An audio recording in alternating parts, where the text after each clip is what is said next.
we discussed about the topic that says, understanding the kingdom concept of kings. Sa Revelation chapter 19, verse 16, on his robe and on his thigh, he has his name written, King of Kings and Lord of Lords. Psalms 103, verse 19, the Lord has established his throne in heavens, and his kingdom rules over all. So, atong sabton nga, ang Revelation, ang pangalan sa Ginoo gitawag mga kaigsunan og King of Kings and Lord of Lords. Amen. Kinsa gani ang pangalan sa atong Ginoo? Jesus Christ, our King of Kings and Lord of Lords. Now, many people understand Jesus as Savior or Lord, but few truly understand Him as a King. Gamay lang ang nakabalo nga siya dili lang manluluwas, dili lang siya Ginoo, kundi hari siya sa tanang mga hari. Now, the kingdom of God is not a religion. It is a government ruled by a king, not a president or prime minister. Amen. To fully live as citizens of God's kingdom, we must understand the concept of kingship according to God's design. Kaya if you acknowledge Him as a king, you must honor Him as a king.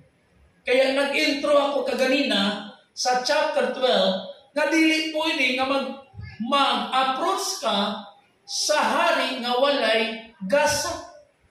Now when we have a fellowship and we are going to approach the presence of the king.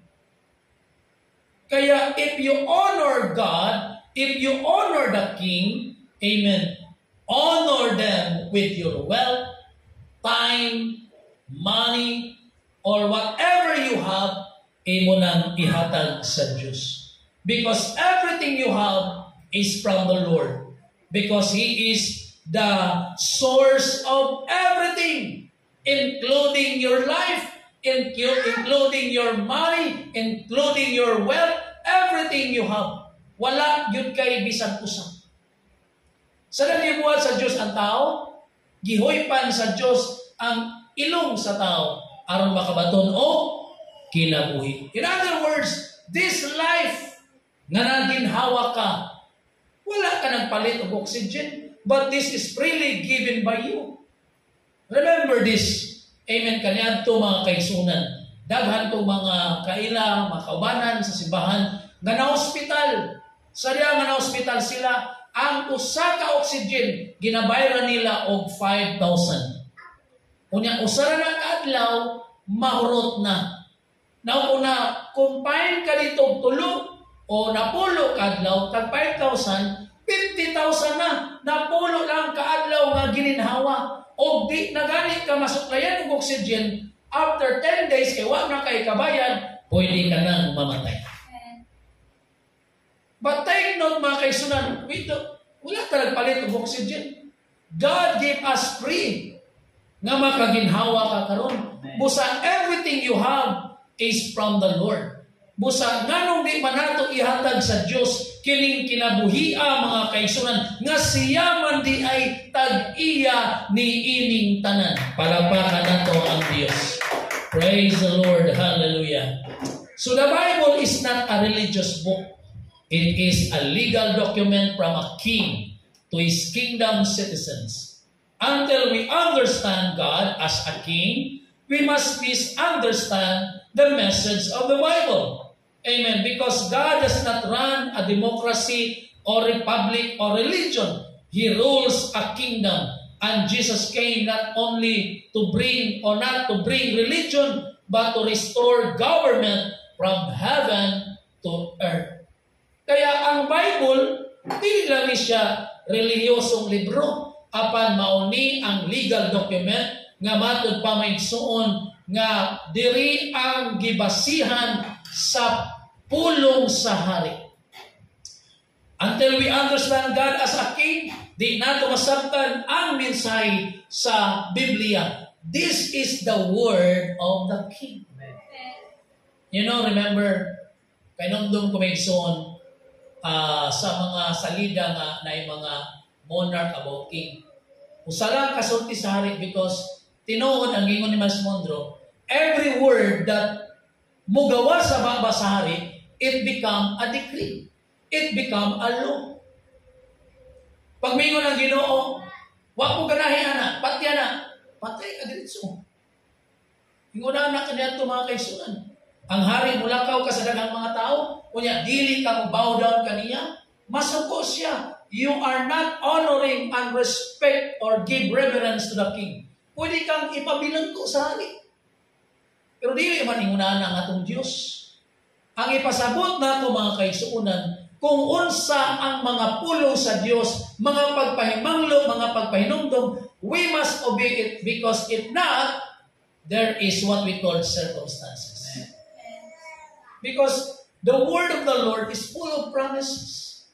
Kaya lang, naay mga saad nga gihimo ang Diyos, pero naa siya gitawag nga correspondence nga buhaton. Namatod pa niya mga kaigsunan, tama yung giingon nga, kung unsay gitanong sa tao, maumay iyang anihon. Busa, God promised for harvest. Pero take note, nagpahimanglo siya, before you have harvest, you must have what we call pagtanong. But say amen. Praise the Lord. So, naa na ang panalangin. He promised the blessings.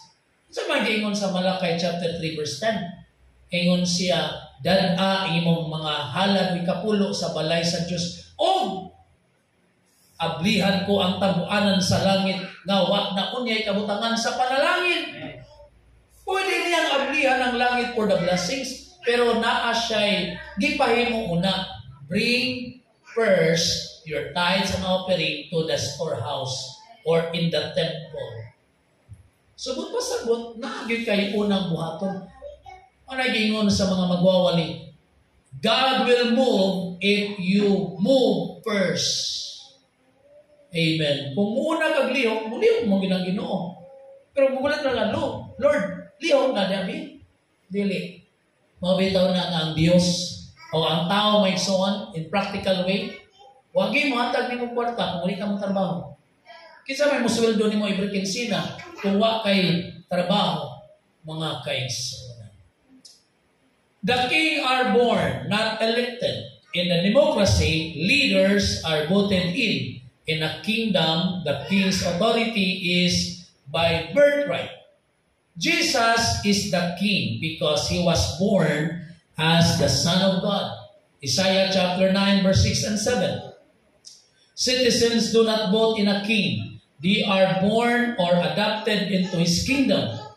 A king is sovereign by nature, not by vote. So wala ginabutuhan ng hari, kundi ang atong Ginoo may suon na tao na ingon nga hari.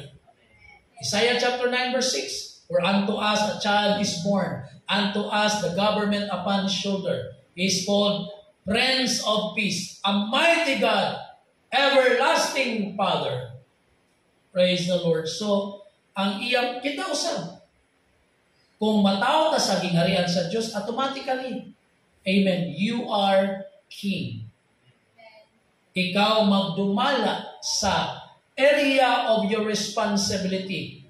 Ipiyal sa Diyos. You are going to live the things that God or gipiyal no diha sa imuha mga kaigsunan. So, dili na kinahanglan nga buto-butuhan pa o kinahanglan mahimo kang hari. Depende kung majority win. Kung dili pa majority ang boto, di ka hari. Unsa lang, bahag hari lang ka. Praise the Lord. Joke na now. Kabalo mo siya bahag hari. Rainbow man na siya, di ba? Pero kung bisayaon na ito na, mara maglain, paminawon, mura magkatong hari dito sa kabukiran nga. Kings are not chosen by the people. They inherit authority. Wala na wala na gipili sa mga tao, kundi iya nang panulundon ang iyang otoridad. When you restore your life in the kingdom of God, mabitaw na ngayon si Jesus nga except a man be born again, he cannot see the kingdom of God. Sa pride ngayon siya, except a man be born of the water of spirit, he cannot enter into the kingdom of God. Kaya kinahanglan yun nga ato igsuong basihan ang giwali ni Pedro. Tungod kay si Pedro gipayaran sa Dios matud pa migson sa Mateo 16:19. Diha kang Pedro gihatag ang yawi ang susi sa gingharian sa langit. Kundi nato ni masunod ang mga pagwali sa mga apostoles, may tungod sa gingharian sa Dios, igo ra gitang mutan-aw og di ta kasulod. Amen. Makita nimo ang gingharian when you change your mind. Pero after you change your mind, kinahanglan naa kay buhaton mga kaigsunan. Kinahanglan mabautismuhan ka, kinahanglan makadawat ka sa balang espiritu with the evidence of speaking in tongues, that is our heavenly language nga ginapa dala diri mga kaigsunan aron na kita makahimo sa pagdayeg sa Ginoo. Now you are now in the kingdom of God. If you are now in the kingdom of God, you have authority. Kaya isip mo na ito nga mga anak ka sa Diyos, you are not ordinary person. Amen. Siya kami, doon magod kami, ordinary na Diyos kayo. Ingon. So Jesus is king because of divine right, not public approval. Luke chapter 1 verse 33. Ang pagkahari ni Jesus, usa kini ka divine right mga kaigsunan, dili ni kinahanglan i-approve sa mga tao nga pagtan-aw nila, ikaw kanang murag hari-unon kag naon. O sige, hari ka. Pero si David, wa gyud nakatuo nga mahimong hari si David. Tungkay he is just a ordinary person, gamay nga tao, o wala ni kaayoy kaalam, pero matud pa may suon, gidihugan siya ni Samuel as a next king of Israel because Samuel said, ang Dios wa man naglantaw sa gawas no natong appearance, apan ang Dios naglantaw man sa atong mga kasing-kasing. So you don't need to have public approval. Unsa man si Pastor Ariel, mauna. I don't care. Amen. Wala ko nangayong approval ninyo nga mahimo ko nga adunay authority gikan sa gingharian sa Dios. But because I was born again, amen, natawo ko diya sa gingharian sa Dios, my authority is inherit gikan sa Dios mga kaigsunan. Mura bitaw ka ng anak bitaw nimo Brother Randy. O kung magdala siya sa imong pangalan, kunya, halimbawa ikaw ang inila nga imong taong dato sa turin. So kanang imong anak, praise God, automatic na. Nga magdala sa imong apelyido, at the same time, ilang i-honor tungod kay dili basta-basta ang iyahang authority nga gidala. Praise God. Because they know He is Father. Kung kita nasayon, kung kinsa ang atong langit ng amahan, kung kita nasayon mga kaigsunan, kinsa ang atong hari, imo masabtan kung kinsa usab ikaw. So this means we don't make Jesus Lord. He is Lord, whether we recognize Him or not. Bisan pag mayroon ka nga, dili masiguro siya Lord, pero siya Ginoo gayud mga kaigsunan. So in the kingdom, or the kingdom is not democracy, your opinion doesn't change His word. Dili makausap. Kinsa may mo amen sa balaod. Di ba mga tao rapon? Ang balaod sa Pilipinas, i-amen. O, usabo na mga kaigsunan, usabo na. Pero, kung ang Ginoo gani maigsuon mo sulti, dili ni siya mausap. We don't vote on truth. We submit to it. Amen. Tungod kay bisan pag naay mo ingon nga murag lahi man ning interpretation na ningon to ning usbon. You have no right to change the word of God. Kay gani ang Biblia nag-ingon ang modugag niini dugangan sa nang iyang hampak. Bisan ang magdugag niini naapoy hampak gikan sa Dios. Tungod kay ang pulong sa Dios is mauna gid na ang iyang mga pulong. So dili ni siya mausap. Now, tagal na mo gamay mga kaisunan nga siya tawagan na example. I remember si General Torre gi-promote sa president as PNP chief. O giniklara niya. Tagaan pa niya o. Sa to, mga picture pa sila. Pero murag bago raman to. Wala pa man siguro itulo ka bulan. Wala pa siguro 6 months. Ingon ang balita, gitanggal ni president. Gitanggal niya. O nagpili na po ng bago. You know, ang Ginoo mga kaigsunan, dili mo na ana. Amen? Kung nagdeklarar ang Ginoo nga ikaw, iyang gipili yung kaniya mga kaigsunan. Gawas lang siguro nga kung ikaw ang ubiya, sama sa prodigal son. Pero kanang mo ingon nga, usab nga ko ang una-una, dili na ka na ko anak, dili na ka manununod na ko. No. Praise God. Unsay pulong sa Dios mauna na. Kaya lang ang tao ragi motoris. Pero siguro si Tory may ningkuan, si General Tory siguro ang nag-resign, ni Bia may murag okay na siguro, pero murag na presidente ba nga wala siya baruganan sa iyang word. Kipilin na ka, gipromote na ka, pagkahuman, tawag gidimot na sa something inana mga kaigsunan. So, he is not sure kung kinsa iyang gipromote, kay taod-taod iya naman kung idimot. Pero ang atong Ginoo mga kaigsunan, a king's word is law. When a king speak, his word becomes unchangeable law. Ecclesiastes chapter 4 8 verse 4. And God's word is final and eternal. Matthew 24 verse 35. The king's glory is the welfare of his citizens. Earthly kings build their reputation on the prosperity of their people.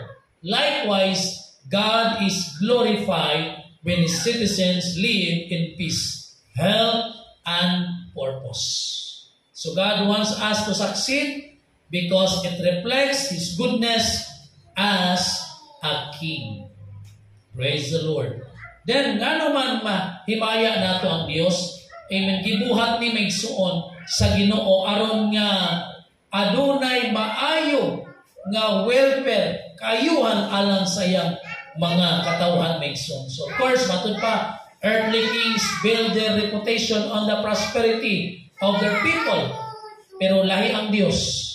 Dili pareha sa tao ang Dios. Ang tao nangita og kaaswagan siyang kaugalingon. Amen. Para mapahimutan mga kaigsunan apan ang Dios mapahimutan sa iyang mga katawhan tungod kay He provide everything the needs of the people. Bisan ang kalinaw, maayong panlawas o ang katuyuan sa Diyos sa mata ng sama nato. That is why we glorify God because we are the benefited. Nakabenepisyo kita sa iyang pagka-Diyos. God wants us to succeed because it reflects His goodness as a King. Gusto sa Ginoo nga kita mga kaigsunan mag-reflect ang iyang pagkamaayo mga kaigsunan diri sa atong kinabuhi ingon nga kita praise God o ingon nga siya hari sa atong kinabuhi.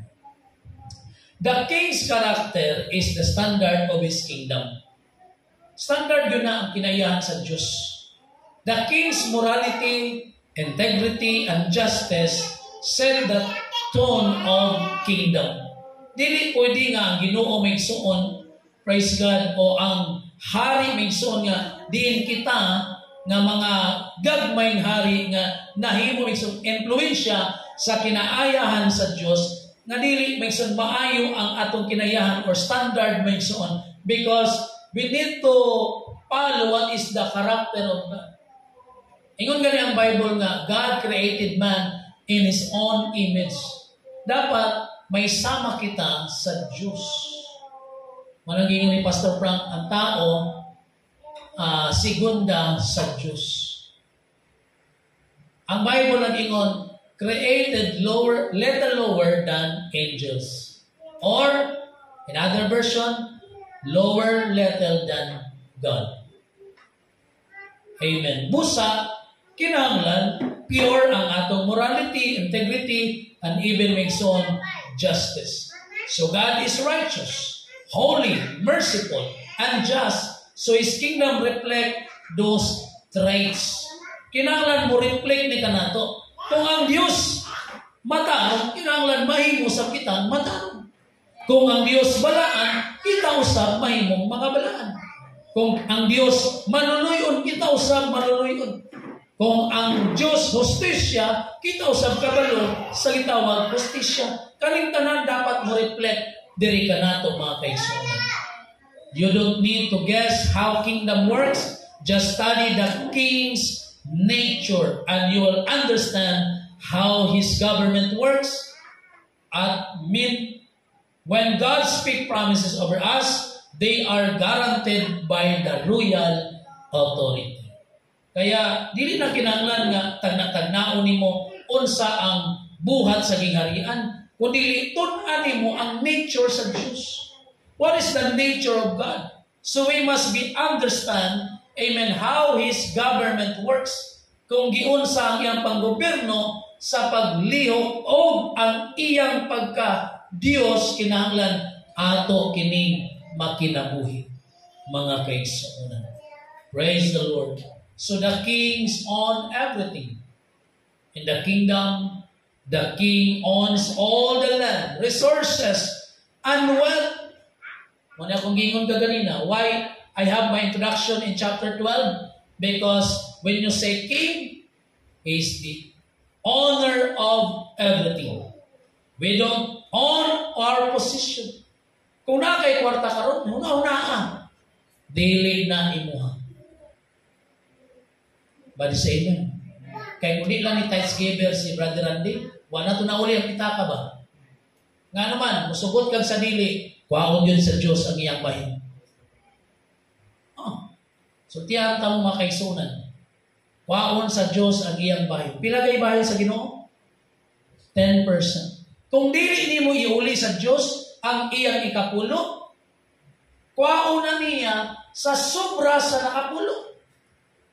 Pwede pa katunga.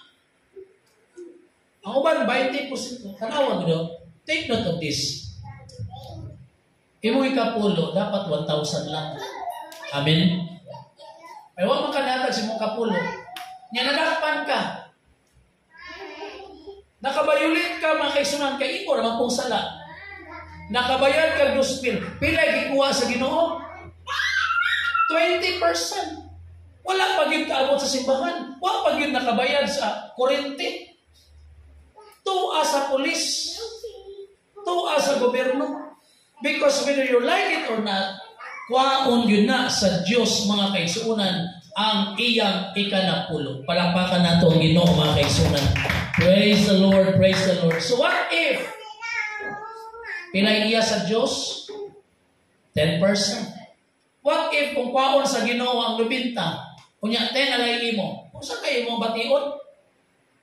May mga Ginoo, bisan pagkwaon ako tanan 100%, ako ba'y tagiyana? Wa jud kay mahimo. Manang kung si Brother Juan, Brother Randy, kung di lang yun ni giver. Urot na to yung libo-libo eh. Libog-libog. Nalibog ko sa pag-ihap. Kaya puro 50, 20. Anak, subsidaghan namin, pero 20 na lagi daghan. Libog-libog lagi. Abiyag libo-libo ba? Pangutan na sa, pila man tayo sa Lord, sa libo-libo to. Ha? Libo-libo. Libog-libog, pila, wako ka, nalibog ko, pila ko ihapon na to. Kaya puro man to mga 20, 50. Something inana mga kaigsuonan. Kuwara na. Ako ka ba pila sa Lord? Everybody say amen. Imagine that makes so kay kabalo mo gusto na mo itudlo sa inyo ang pinaka sayon na pamaagi nga adunay panalangin. Sayon na gila pamaagi. I-honor lang ang Diyos. I-honor lang ang Hari through your gifts and giving. Palapakan na to ang Diyos, mga kaigsuonan. We don't own our possession. We are stewards of the king property. Psalms 24 verse 1. Ang imuhang karon na angkon igsuon, gipiyal lang na sa imuha, o dili gyud ikaw ang tagiyan niya na. That is king's property. May ka nga, wala na makalabaw na ko kayo, nakatrabaho kong maayo, dako kayo ng sweldo. Wala ka kabalo mga kaisunan. Bisan ka ng imong trabaho, kita na sa Diyos. Kay gamay lang nga bikila na, biklo na sa Ginoo, ang tagiya, giputbol na ka. Kaya wala lagi ko kabalungan ng giputbol man ko. Because, amen, nakita man sa tagiya, nga dili nakita ang ayan ni Ibi. Busa, whatever you have right now, amen, ihatag yun ang iya sa Diyos. Kaya mingon si Jesus, nangutaan na siya, napa mo sinsilyo niya? Siya na, ambira. Sabi nakita ninyo aning dagwaya. Siya nga, naong ni Cesar. Busa na yun, Jesus, ihatag ang Cesar, ang kang Cesar. Ihatag ang sa Diyos, ang iya sa Diyos. Praise the Lord. In other words, kaya si Cesar nangayo mag-tax, ihatag ang tax na para kang Cesar. O ang Ginoo nangayo man sa iyang bahin ay kapulo, ihatag ang pala para iya sa Ginoo mga kaibigan. So this give us security. If God owns it all, we can trust Him to supply our needs. Through giving, through honoring God, ang favor dili na mawala. Of course, He will supply every needs of His people. Kings own everything in their domain. Gipanag-iya gayon kini sa Diyos. So in the kingdom, the kings own the land, people, animals, wealth, everything. Kaya matod pa mga kaisunan, bisan pag naa kay Lote diya nga iktarya-iktarya nga tutulado nimo, dili na imuha igsuon. Iya na sa Diyos. Ang mga tao, di po na imuha. You cannot own people. Ngayon siya nga, kini mga tao diri, ako alita lang sao. Pwede na ako ni silang hinahinayon o unsa pa din na kay ako ni. You cannot own everything. Bisan ka ni mong asawa, dili ikaw tagiyana. Gipiyara na sa Diyos imuha. Pwede na ni mong iuli, hindi na imuha. Praise the Lord. Ang tagiyana ang Diyos. Pero wala may matupas pili ang giusa na sa kaminyon, di naman ni pwede bulagon. Sa di na ginan mo pwede iuli. Busa maguna-una gid mo. Magdesisyon gid mo maayo kung magpakasal ba mo dili. Kay after wedding may son, di na gina pwede iuli. May managdulaan nga kamo na sa kanyo kapoy na sumuna ni. Dili gina. You are going to live together forever. Ang Biblia hangtod kini sa kamatayon. Busa maguna-una na higugma ba gyud nimo siya wala. Kay kumayo ka nga isumhan naman kunimo doy oy. Isumhan naman kunimo dai. Awan sa man. Mag-iyahay ka kuli sa balay. Praise the Lord. Mo na maigsoon nga, remember, we are not owners, we are stewards of kingdom resources.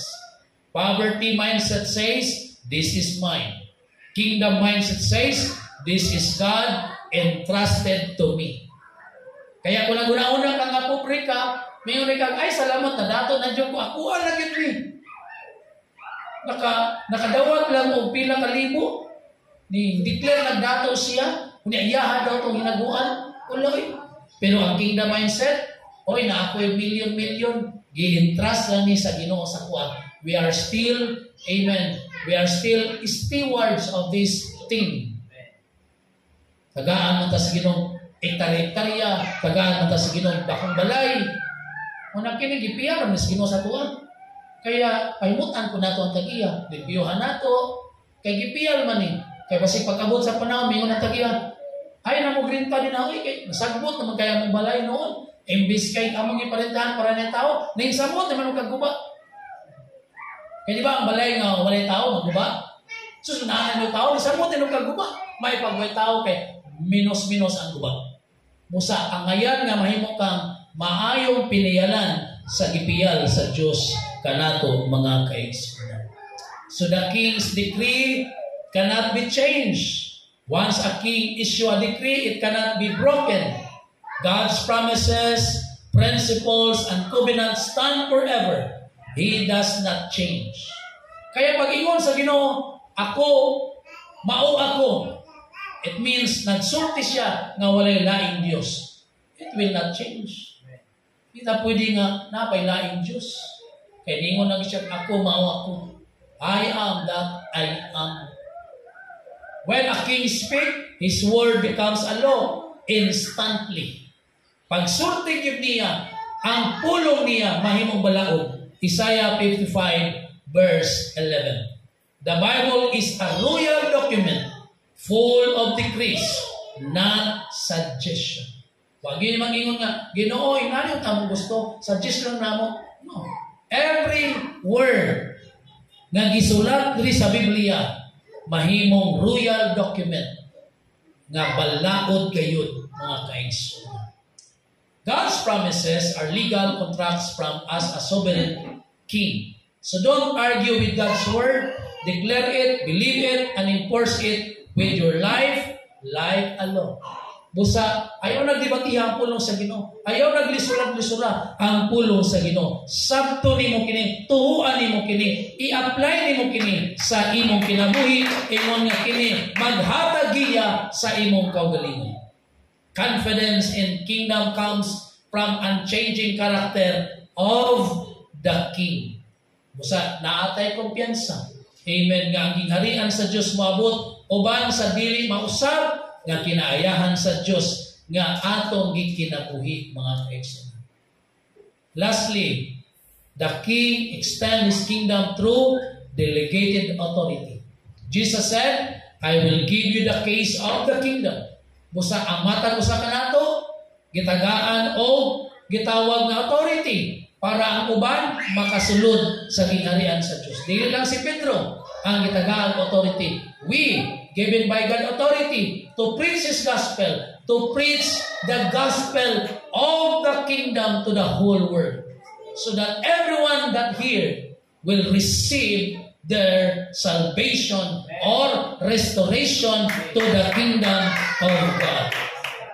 In ancient kingdoms, kings assigned governors or ambassador to extend rule into new territories. Kaya kita gi-assign sa Ginoo as a governor, as ambassador. We are ambassadors, according to 2 Corinthians 5:20, sent to manifest heaven on earth. You are not just a Christian. You are a royal agent of heaven, enforcing the King's will wherever you go. Di lang ta simple nga Kristohano. We are royal agent of heaven, sent by God to rule and to govern and become ambassador of God's new territory, which is the earth. Stop acting like religious follower. Di na ta masigig. Masabi mga rituals. No. Live like a kingdom citizen. Be a kingdom citizen. Follower. Obedience. You are going to follow the words of the Lord. You are going to obey. No? Dili lang ta religious follower. Nga mingon ang leader sa religion, mauna. Because religion is controlling. They are going to control you. May isa, ayaw magwali din ha, kay bawal din dapita. Kinsa man ka mo control sa pagwali di ang dapita. Nga ang Ginoo galing nag-ingon, iwali ang maayong balita sa tibuok kalibutan. Nabawalan ng taspikas barangay. Praise the Lord. Trust in the King's laws and provision, not system of the world. Like religious system, political system. No? Magsalig ka sa balaod sa Diyos, dili sa relihiyon na sistema o sa politika nga sistema. Sa reliyon, pag dili ka matudan nga nagbinuutan ka, di ka mapastor. Yeah. Dili ka pwede magwali. Oy, di ka pwede magwali kung wala kay Christian worker license. Kay naa may basihanan lagi ang relihiyon. Naamay gitawag nga rules and regulation. Pero kung sabto nimo ang pulong sa Dios, bisag walay magsugo nimo ang gahom sa Ginoo o balang espiritu maoy magsugo nimo buhaton ang kabubuton sa Dios. Mo nang ingon si Pedro Mason, we are going to obey God rather than men. Kaya during pandemic time, ingon ang government, bawal mo magwali sa simbahan, bawal mo magsaba-saba, bawal mo magtapok-tapok. Pero wag yung kuning pa. Wag yung kunahadlok sa birno. Kaya nga naman, mas kahadlokan ako ang Diyos. Kaya during pandemic, amen, many people strengthened by the Word of God. Why? Bisag gibawalan sa gobyerno, padayon gyapon ta nagwali tungod kay ang atong gisunod dili man tao kundi Dios. Amen. Reflect the King's character in your lifestyle. Represent Him well. Speak the decrees of the King. The Word of God is your legal authority. Use your kingdom assignment to colonize earth with heaven's culture. Amen. Kaya gamito nato ang kingdom assignment nato aron i-colonize ang kalibutan sa gitawag nga heaven's culture. So what is your assignment? Kung i-assign ka sa Ginoo sa business, bring people in the kingdom of God from business sector. If you are in education, sa eskwelahan, bring people to the kingdom of God from the sector of education. Bisan asa mga kaigsunan, your kingdom assignment, imo nang gamiton to colonize people, amen, aron masabtan nila ang heaven's culture. Amen. Begin to think like a citizen under a king, not a member of religion. Kaya ang member lagi, sunod-sunuran lagi na. Pero kung ilalom ka sa hari, amen, you are going to honor the king. Gagawin mo kung ano ang karapat-dapat para sa hari. Hindi sa gitawag nga basihanan, sa gitawag nga pamalaod sa religion.